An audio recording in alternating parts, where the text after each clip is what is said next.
Donc c'est parfait, on va pouvoir démarrer cette belle journée. Je me présente, Céline Colucci, déléguée générale des Interconnectés. Nous sommes ici aujourd'hui pour une journée consacrée au numérique responsable pour tous les territoires. L'idée, effectivement, c'est que cette thématique concerne les territoires et pas seulement les grandes agglomérations ou les grandes villes comme parfois on l'imagine.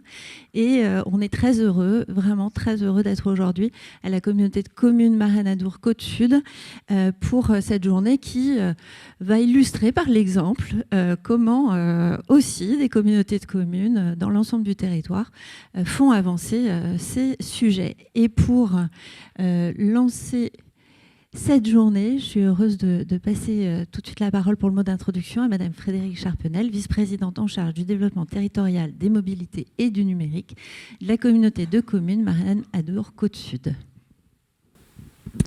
Bien, écoutez, merci beaucoup et merci de votre confiance. Et bonjour à toutes et à tous ceux qui sont en présentiel et ceux qui nous ont rejoints en distanciel. Donc, en effet, je suis première vice-présidente de la communauté de communes Marais-Nadour-Côte-Sud et je voudrais tout d'abord excuser Pierre Fousteil, président de la communauté de communes, qui n'a pas pu se joindre à nous ce matin et qui m'a donc transféré le plaisir de vous accueillir ce matin ici dans un des pôles structurants de notre communauté de communes, à savoir le pôle Sud. Le pôle Sud, c'est un équipement culturel et vous êtes dans son auditorium qui nous permet chaque jour de pouvoir accueillir sur notre territoire de Marais-Nadour-Côte-Sud à peu près 800 élèves au conservatoire de musique et puis de danse, mais aussi d'avoir créé un écosystème culturel autour de la musique et notamment avec la musique amplifiée, puisqu'on a une structure ici qui non seulement a en charge de diffuser, mais aussi d'accompagner des professionnels sur la thématique de la musique amplifiée. Et puis d'avoir aussi, vous avez, pour ceux qui étaient là, qui sont ici en présentiel, vous avez vu des poussettes dans le couloir, mais c'est aussi de pouvoir avec la communauté des musiciens ruraux, en tout cas ceux qui vont dans tous les territoires, pouvoir apprendre, mais aussi diffuser la musique dès le plus jeune âge. Et puis, on a un certain nombre, un réseau d'assistantes maternelles, tous les réseaux qui viennent ici à Pôle Sud avec les enfants pour qu'il y ait une immersion musicale. Et parce on va parler du numérique, et si on peut parler du numérique aussi dans la culture, il y a plusieurs choses. C'est qu'ici, dès qu'on a on a ouvert cet établissement en 2014, il y a eu tout de suite des salles dédiées à la musique assistée par ordinateur. Donc l'immersion aussi, le numérique au service de la culture. On a aussi un certain nombre d'outils numériques aujourd'hui dans la ville aussi dont je suis maire à Souston, on en parlera aussi avec une microfolie qui fait venir les grands musées aussi dans les territoires ruraux. Donc la part est faite, je vais vous présenter quand même le territoire sur lequel vous êtes et sur lequel vous êtes ce matin. Donc un territoire du Sud-Land, qui regroupe 23 communes, plutôt urbaines. Voilà, on est sur une mutation, puisque 23 communes sans pôle de centralité. Vous parliez d'agglomération tout à l'heure, mais on n'a pas une grande agglomération. On a des pôles de centralité sur lesquels on a cet enjeu de faire vivre l'ensemble de nos politiques de manière harmonieuse et en tout cas équilibrée. Donc c'est un enjeu, un territoire. On a à peu près 68 500 habitants, avec une croissance d'à peu près 1,9, voire un peu plus de 2 par an, où on a des enjeux. On a des enjeux environnementaux, comme tous les territoires, aussi de maintien de notre cadre de vie. Pour vous dire, quand j'ai revu les chiffres, on est 68 000 sur 61 000 hectares. Donc, ça fait rêver, à mon avis, bon nombre de personnes qui sont peut-être dans les grandes agglomérations. On a à peu près 1 hectare chacun. Non, c'est-à-dire qu'on n'a que 5 000 hectares qui sont urbanisés. Donc on vit dans un environnement dont on sait qu'il faut le protéger. et on parlera beaucoup de ça aussi via le numérique tout à l'heure, et pas que de ça. Donc avec évidemment des enjeux sur le littoral atlantique, dont on sait qu'il y a aussi des enjeux de recul de trait de côte, du fait qu'il faut qu'on repense aussi comment on gère, et ça on les travaille au niveau de la région Nouvelle-Aquitaine, comment on gère cet arc atlantique, ce positionnement tout près, enfin en tout cas littoral, donc avec ces enjeux-là. Et puis dire aussi que nous avons travaillé comme beaucoup de territoires, et cette année, après la pandémie et en ce début de mandat, avec l'ensemble des élus de notre communauté de communes sur ce qu'on voulait de notre territoire, quels étaient les enjeux, le diagnostic de notre territoire.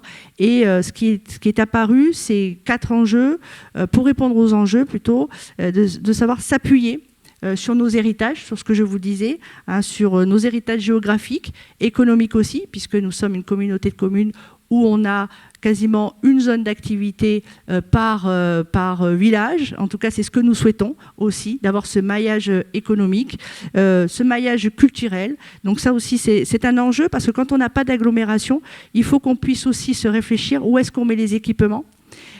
Et puis avec un enjeu évidemment dans un territoire rural, c'est de savoir comment aussi les gens puissent se déplacer sur notre territoire et avoir accès à l'ensemble des services.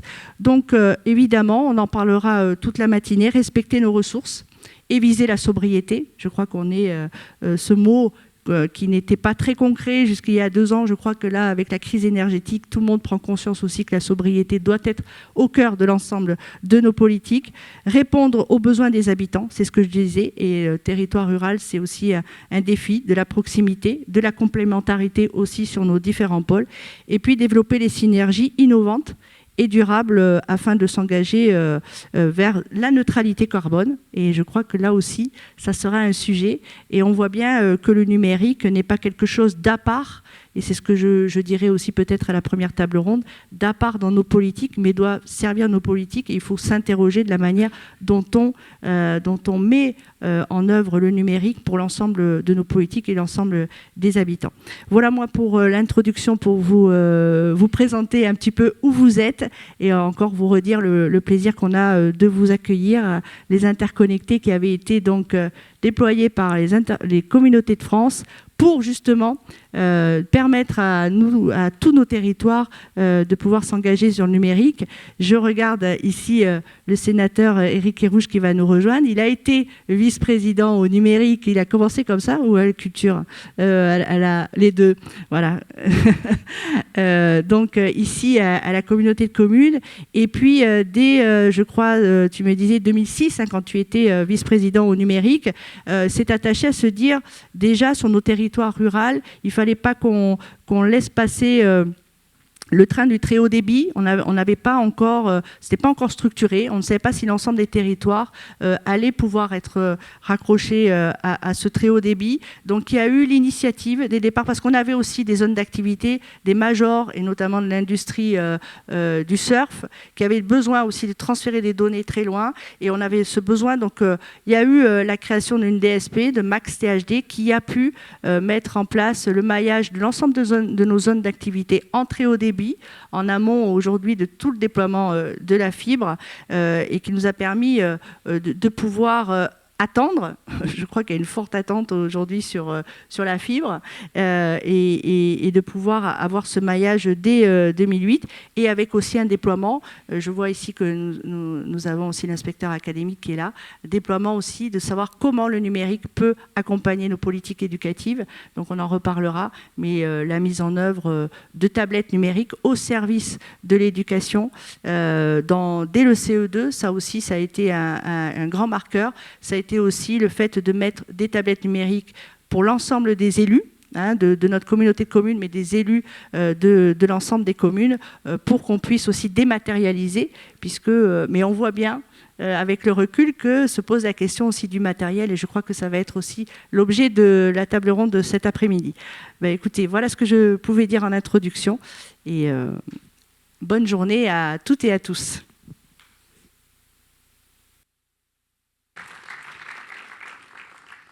Merci beaucoup, Madame la Vice-présidente, de cette introduction qui fixe effectivement le cadre. On aura l'occasion de revenir sur les points tout au long de la journée.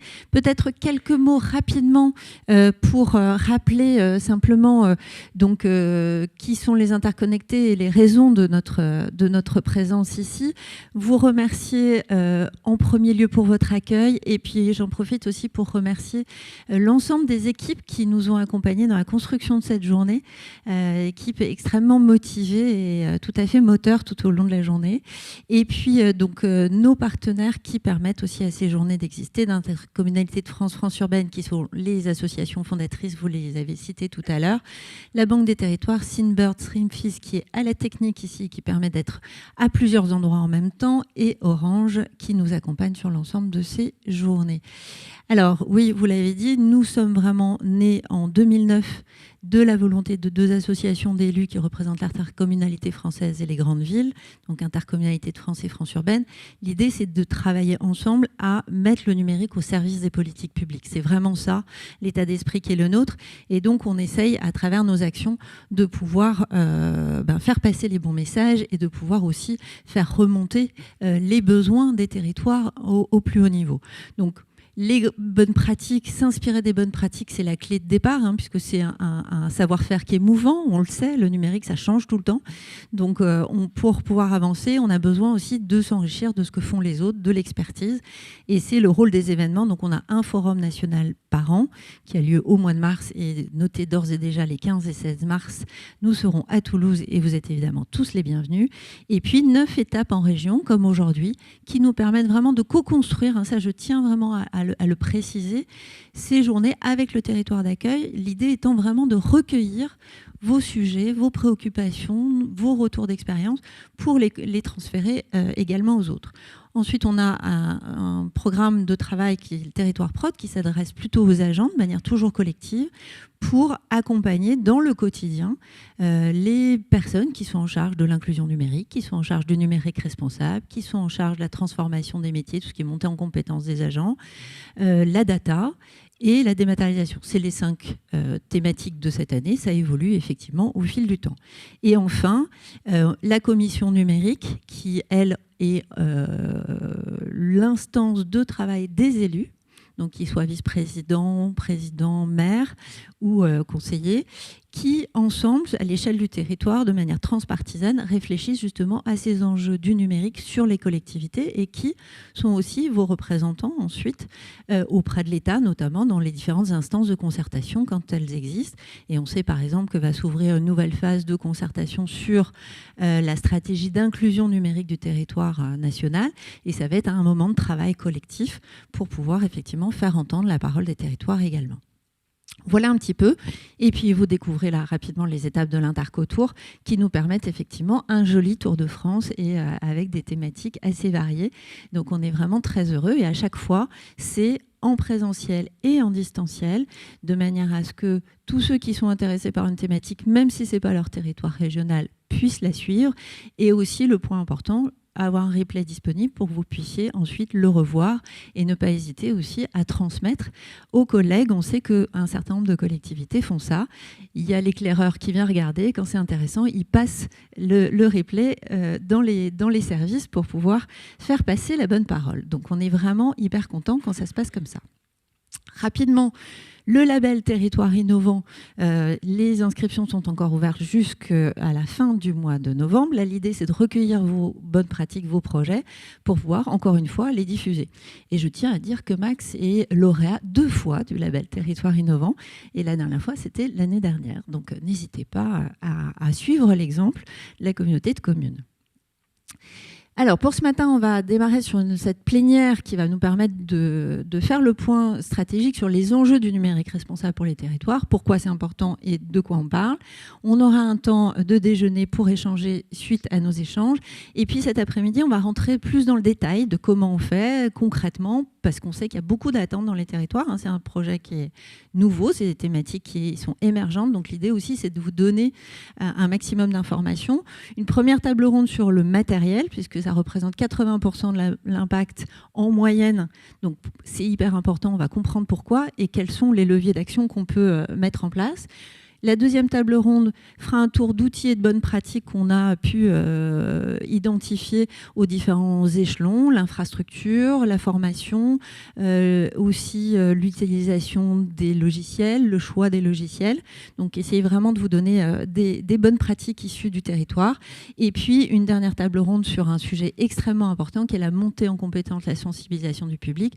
Ça, on le dira dans quelques instants, mais c'est vrai que c'est aussi l'histoire de tous, ce numérique responsable. Et il y a un rôle des collectivités aussi à faire irriguer et faire vivre ces problématiques sur le territoire.